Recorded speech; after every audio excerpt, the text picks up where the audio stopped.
I'll start with this intro, which is one of the unanticipated benefits of having the last 6 months worked on one of the challenges is getting to know Gustavo, who I consider a real pioneer. And I knew I'd learn some things, but getting to know you was really important to me.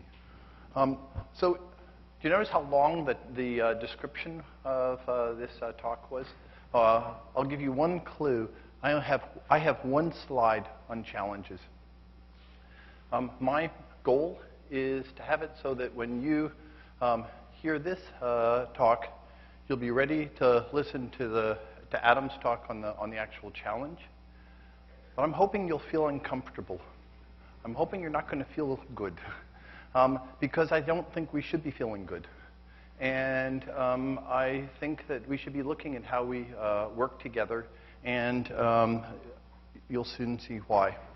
So this has been a pretty awesome 2 to 3 decades. There have been 5 things that have come together that in and of themselves, I'm going to argue, would have been cool. But together, they actually put us in a really pretty interesting situation. So the first which is biologists who used to drool over the amount of data that the physicists, that the meteorologists, that the astronomers had, basically got in the game. That is, the ability to look at something other than blood pressure and heart rate, et cetera, in people, and to be able to have large amounts of data on that has really shifted what people are able to do. Now, I hope this isn't on a timer. The second thing, and in some ways related to the first, the large amounts of data, is that this has allowed not just bottoms-up system biology, but top-down network model building both to thrive. And that ability to actually shift from symptom-based medicine to actually looking more at what's really going on within patients, particular diseases, again, quite remarkable. The third is the internet. I would argue that both those things happened, and the internet hasn't been around forever. But the ability to have cloud storage, to be able to put these large amounts of data so it isn't just Caltech, or it isn't just the Broad that has a place where you can get to the data, is going to end up, I think, being very important. Something that I don't think many people in this room are as tuned into is that citizens, at the same time, have begun to get very interested in their own bodies. And it's coming about because you can wire the things on, you can tape things on, you can take recordings of your voice and look at Parkinson's in ways that no one would ever expect. And that has complemented to the genomic data, brought in really interesting rich phenotypic data that is able to be brought in. And then the last, I do think this is on a timer. The last is that all of the social media, all the things that sort of started with sharing and Facebook, et cetera, have gotten to the point where people begin to realize that the anointed experts, those with the PhDs, are not the only people who can make discoveries. And that you can use gaming to solve problems. And if you put all of those together, those 5 concepts, these together, I'm going to argue, are fundamentally going to change the way our world works, who is making those discoveries. And yet I'm also going to argue that we're screwed. And the reason is that we are suffering under illusions about how things work, what we need to work on. So when you see an optical illusion, you can look at that and you go, I know, that's an optical illusion. I'm going to give you some philosophical and commercial illusions that are going to keep us from getting to where we need to go. Let's look at when you pop a vial, open up a drug. There's a certain expectation that regulatory agencies have looked at that and it's going to work. And this relies on basically a genetic illusion. The studies that are done that give those approvals treat everyone as if they've got the same disease. They're all going to function the same way. And yet, if you look at how many patients benefit from the drugs that are there, I hope you know that for most drugs, less than half the patients who get those drugs have any benefit. And if you go into cancer drugs, it's much worse. But even if you go to a drug such as the statins, billion-dollar drugs, it's like 25, 30% of the patients who are getting it. That's a genetic illusion. And I should know, I spent 8 years running the drug discovery projects at Merck and helping to lead that cancer discovery and development there. The next thing I'm going to say is an illusion, is that we've gotten so excited about how much data we have, the fact that it's coming out, and looking at sort of these shock and awe technologies that become a commodity, that I think we have not recognized that the intersection between genetic changes and environmental changes are such that the complexity of what's going on inside of a patient's body make it such that the illusion is that the information is pressure tested and it's ready for being used in drug discovery. Altered component lists will not give us an ability to know what we need to do. And so the reality here is that we're virtually lost when it comes to building robust models of any disease, as you're going to see. And we should be humbled by that complexity of the omics world that we've basically just wandered into. And again, I should know I spent time building up biotech companies that worked in this area. The next illusion is that we are well positioned. That is, the NIH, the Wellcome Trust, the Gates Foundation, those that basically are currently the way that we're getting funded, are well positioned to bring about the changes we're going to need to use in order to work with these large data sets. That is, that we're not well positioned to be able to work in the ways I think we're going to have to work on this data. Why? If you think about it, the current reward systems that we have are such that researchers need to show that they uniquely are able to perform tasks. You can't get tenure unless you say, I'm the world expert. No one else can do this. Okay? And in fact, you are rewarded for getting to a position where someone else isn't able to do that. And then you're valuable, and then you get your tenure, you get your first name author in your one lettered journal. And as Garrett Fitzgerald said from Penn, he said, in academia, you're punished for sharing. Okay? And when that happens, it's very hard to figure out how we're going to work together as teams. Universities still function like tribes in Warhammer games. Okay? You want to go to Stanford or Sage or someplace because you go, they have the equipment, they have the models, they've got the people who know that. And it's sort of odd that if you move one university to one side or the other, you don't have access to that same material. I think that's incorrect. Okay? I think we've built a system that should be having all the data, all the models, all the tools, able to be accessed by anyone in the world, and we'll be able to move things along more quickly. Data models and tools do not flow freely, even within the same institutions. If anyone wants to give examples, I can give you dozens. Again, I should know I spent time teaching at Harvard and working at MIT.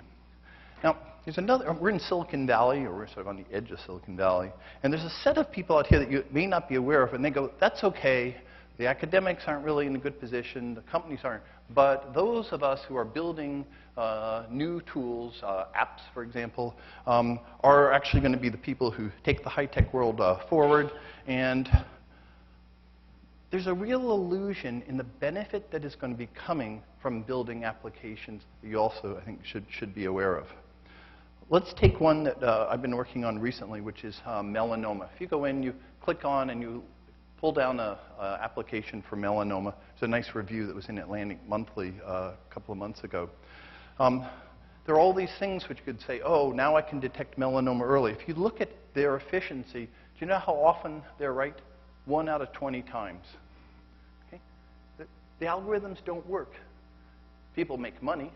People go and get biopsies. That costs money. The system is sort of zooming around.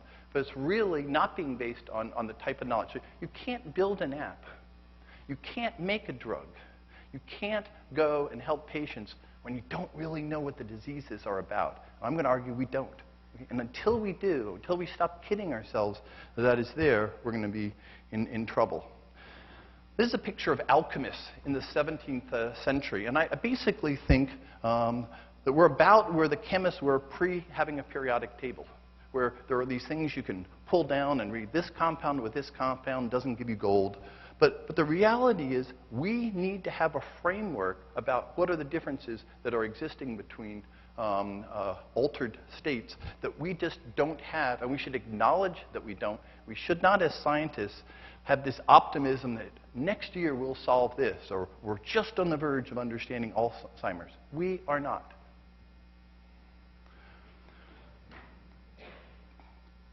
Five, 10 years ago, almost everyone, in fact, I think nearly 80% of the funding in the NIH or from the Hughes works like this. You find some biologic system, you get funded to generate data, the data goes to analysis, and you are expected to validate it, and it goes around and around like that.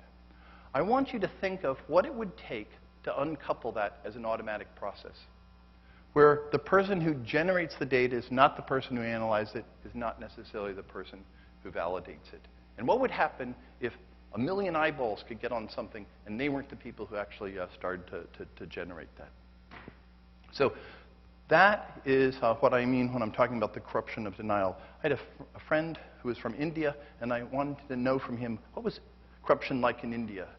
And he said, there's fancy corruption, which is the corruption when someone pays for something under the table. And he goes, I don't worry about fancy corruption. I worry about the corruption of denial, which is when some people don't even think that there's an issue there. I'm going to argue that that's where we are with regard to how we work together and what needs to be done. Eisenhower, Republican president, general, got really mad as he was trying to get his troops to have the equipment he thought they needed in the 60s, basically 50 years ago. And he began to realize that there was a military-industrial complex, and worried that that was preventing troops from, as I said, from getting what they wanted. I'm going to argue that there is a medical-industrial complex, and I have lived in that world, and we're all living in that world. And it goes between physicians and scientists who are getting support and supporting academic institutions that keep growing. Every single institution I go to keeps getting bigger and bigger and bigger. And those academic institutions are helped by biotech and pharmaceutical companies, Byers Hall, right? And at the same time, those come back and reward the scientists. And this works reasonably well, but I'm going to argue that it is not always in the patient's best interest, where what you really want is ideas being shared as fast as possible, worked on by everyone in a collaborative way. And there comes a point where it is good to actually look at the effects of putting things in a proprietary zone, but you don't have to pretend that you're working on a billion-dollar molecule when you're figuring out the amino acid alteration in a protein, okay? It's improper, it's immoral. So there's been some really beautiful work recently looking at what would happen if we could live in a world of precision medicine. That's the term that's being used for that world where the data is giving ways of looking at data instead of symptoms. And people have been looking at extensions of current institutions, looking at proprietary short-term solutions. And I want us to look at the benefit of having a simultaneous open system of sharing in the commons that I think actually allows the others to actually thrive and be better off. So the question is, can we build a biomedical information commons where the resources are being used by everyone in a pre-competitive space, and then you can have spectacular competition that comes off of that if you have that middle zone between the private, the public, and the private on top of that. This is out of a report, which if you haven't read, I suggest you look up. If you just put Information Commons IOM into Google, you'll get this. It's a really fascinating report about what is it going to look to shift from symptom-based medicine to having a new taxonomy. And what they talk about, and this is sort of cool, is information commons, layers of information, and a knowledge network. 3 years ago plus, we thought that it's actually helpful to form a nonprofit foundation which had no money it was going to try to make out of trying to see how you could build such a commons. And it is because we believe in a world where biomedical research has changed. And we believe that this is occurring. And it's going to be conducted in an open, collaborative way where all parties can contribute to making better, faster, relevant discoveries. So what do? Well, we activate and challenge. We come up with ways of working together. We test those. We enable other people who are trying to do various projects, and we do research. Skip that one. And luckily, the 40-some people that we have in Seattle are well-funded. We have about 11 institutions. The NCI is one of our key groups that funds us. But we have about 11 institutions at the moment, from the Robert Wood Johnson to pharmaceutical companies to the government, that are helping us basically run an outfitter shop, where we're trying to pilot ideas that other people can then pick up. Our idea of something working well is when people free ride on what we're doing. Okay? To us, we're doing well when someone picks it up and just goes and takes what we're trying to do and uses it. There have been 4 areas that we felt we had to work on in order to build that information commons. One has to do with, we have to do good science, and we have to have good models that are out there. There has to be governance that allows people to do that sharing, get rewarded, et cetera. There has to be a technology platform where there's basically a sandbox that you build for geeks that allows them to work on that. And you have to have ways where the rewards work properly, or thinking about challenges. So 2 quick examples on the research. This is a paper that just went in. It's a work that came out of Justin Guéné working with AstraZeneca. And it's saying, can you take clinical samples? Can you look at KRAS? Can you build penalized regression models using elastic net gene expression data and come up with ways of saying, beyond alterations in the gene itself, looking more about the pathway, is there such thing as a RASness signature? How do you work on that? For those who are interested, I'd be glad to talk about it. But the point is, that's the type of straightforward science that we like doing.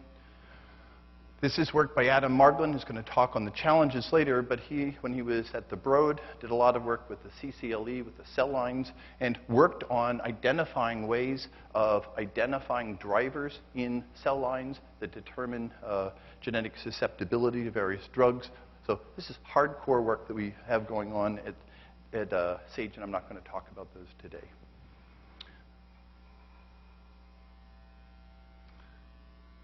I want you to be aware of the fact that if you want to build a commons and have that data, one of the problems currently is many of the times when a patient has a sample taken from them, the institution owns that and is not in a position to allow that data to be shared.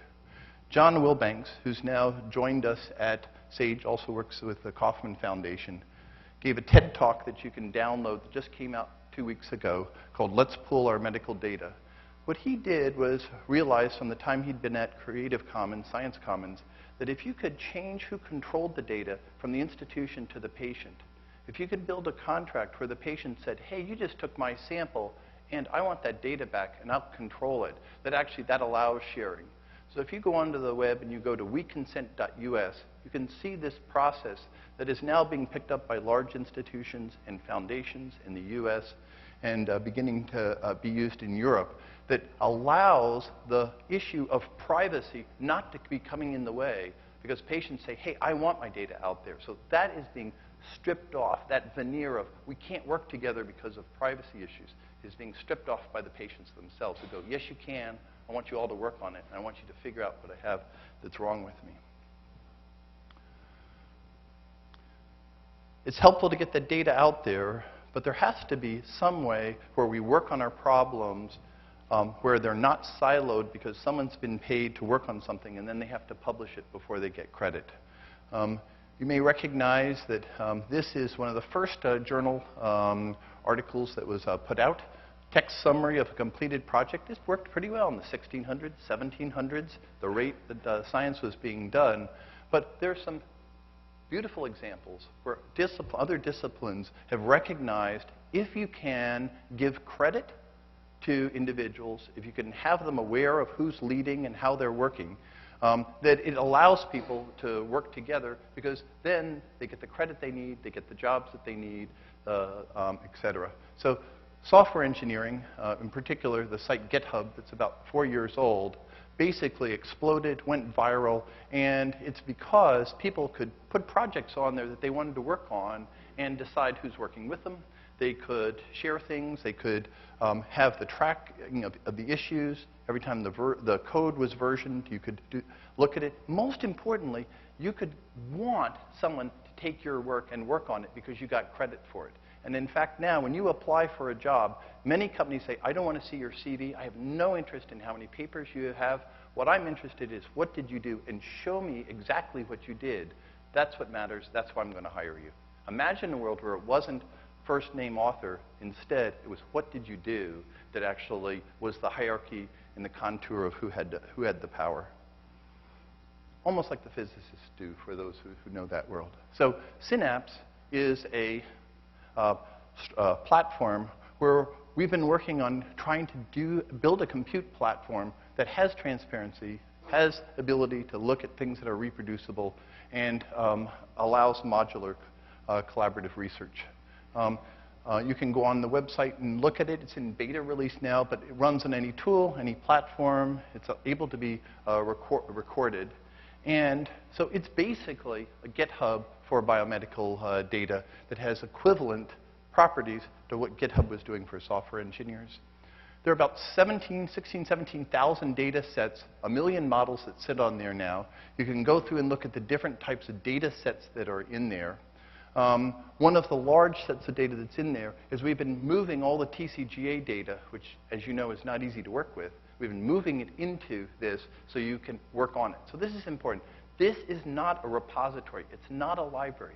NCBI, EBI have those. What we've been interested in is, how do you build a compute space where you can work together with others to be able to evolve that? How can you download someone else's analysis, look at their meta-analysis, perform those model averaging, look at various consensus sequences? A project that we've been doing with David Hausler, and this is one that Adam Margolin and Larson Almberg have been working on, is seeing if you can get various groups around the country to actually be reusing various models and results and sharing data before publication. This is the type of thing, again, you can do is you can take the cell line sensitivities that were done by 2 different groups.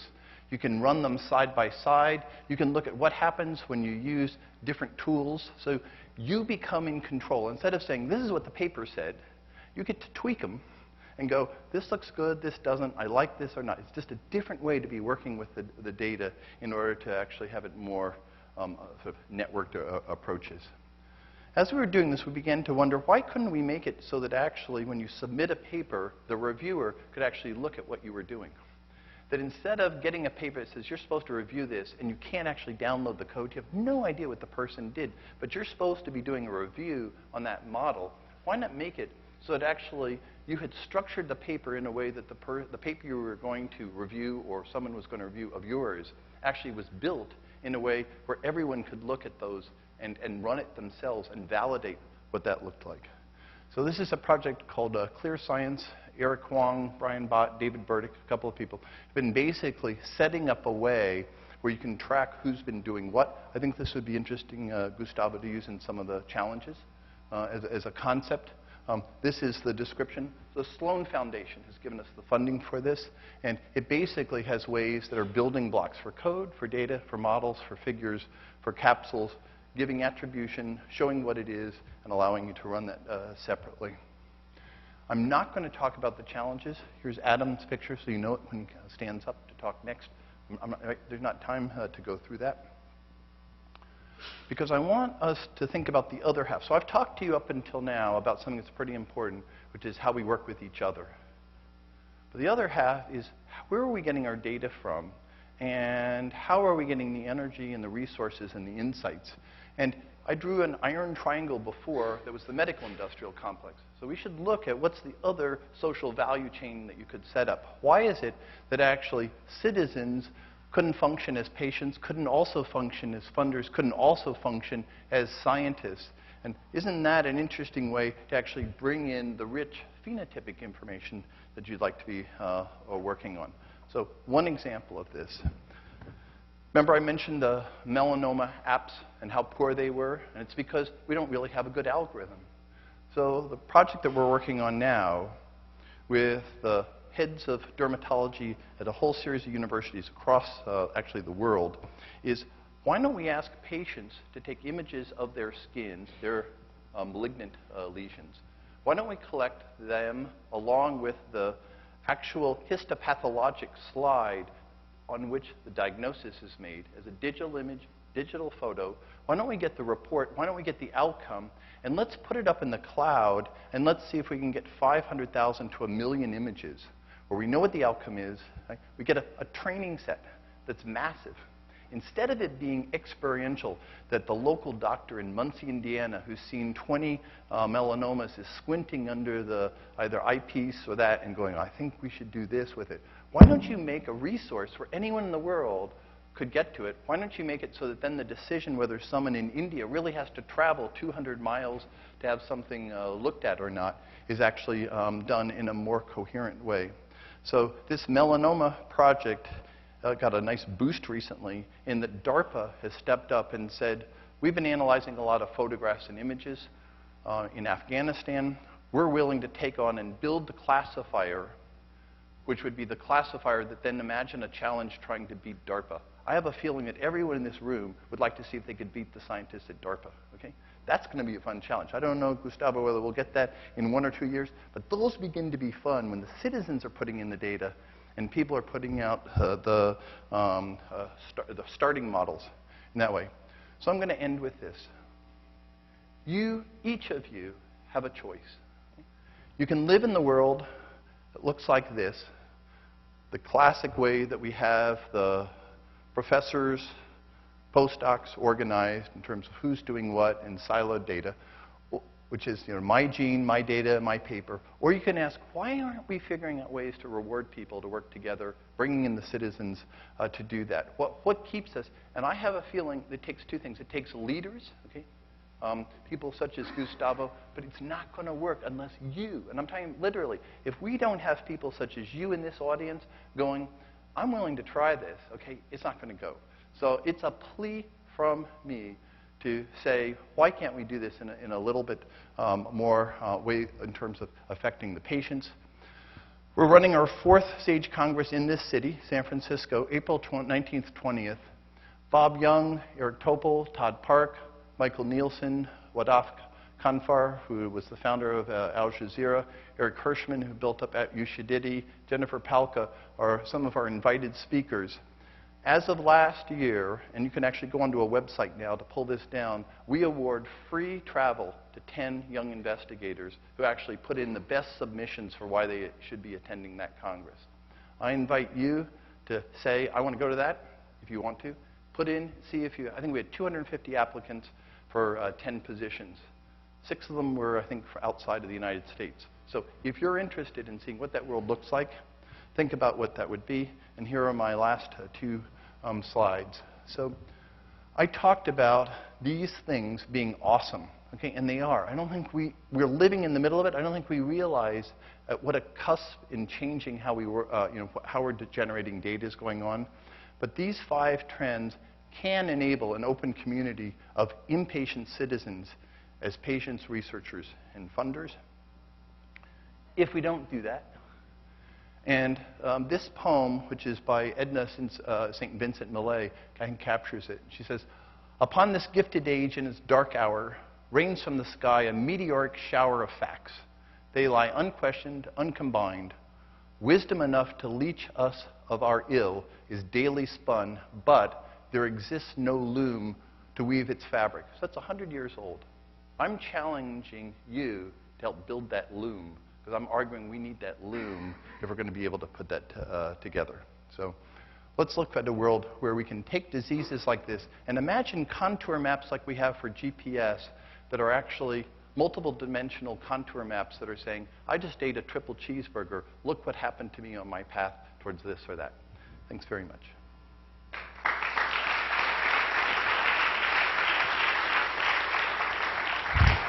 Thank you very much. I think that there should be many questions, many the talk was sufficiently provocative. If you don't ask questions, you are in denial. So, can you use the mic?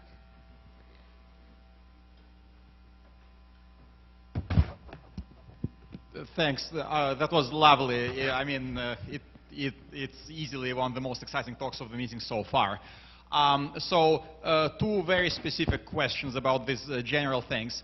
So, first of all, of course, I understand the advantages of the alternative, collaborative open data sharing model that you are proposing. But what are we going to do in terms of funding, since the NIH is clearly wedded to the 20th century dinosaur single PI 1R01 model? So that's question one. Okay. I'll smile here. At the last Congress, I don't know how many of you know Tom Insel, who is the director at the National Institute of Medical Health, and a very serious scientist who cares a lot about this. And basically, he got sort of put in the awkward position of having to speak for the NIH. So I'm not going to do that for the NCI, Dina, to you. But I will say, and I think this is appropriate to say, is that you would be surprised at what some people in those institutions would like to step up to do. I think we have to figure out ways where they have that path.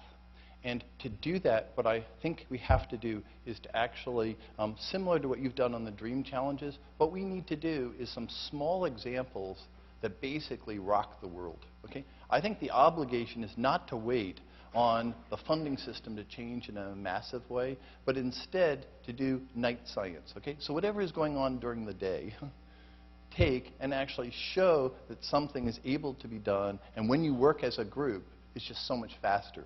And that's, I think, what I'm saying is I don't think you can go and say, excuse me, do you see what's going on, and not have anything to show.